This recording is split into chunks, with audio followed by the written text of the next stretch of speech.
when that happens, thinking gets compromised, being able to put a sentence together and communicating oftentimes gets compromised, learning new material gets compromised. So if somebody's having a traumatic reaction in your classroom and you're trying to teach them something, that's going to be very, very difficult, if not impossible. And even taking directions can be compromised. That's what it would look like. That's how you would kind of see that somebody's triggered.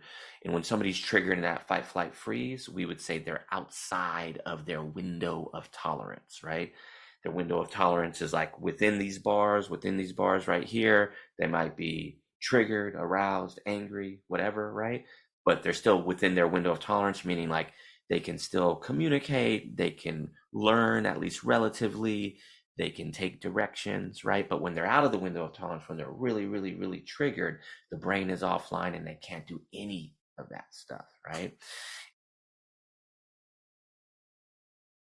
So, what is the relationship between resilience and self-care? Again, resilience is what's needed when there is a stress. Self-care are the strategies that help over time build that resilience.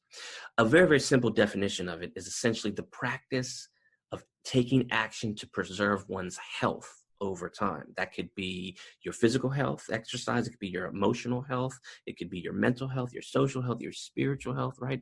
Essentially, what it is you are intentionally over time practicing self-care or doing activities that facilitate self-care. And over time, self-care strategies that are put in a schematic that are predictable and done routinely over time, that's what builds resilience.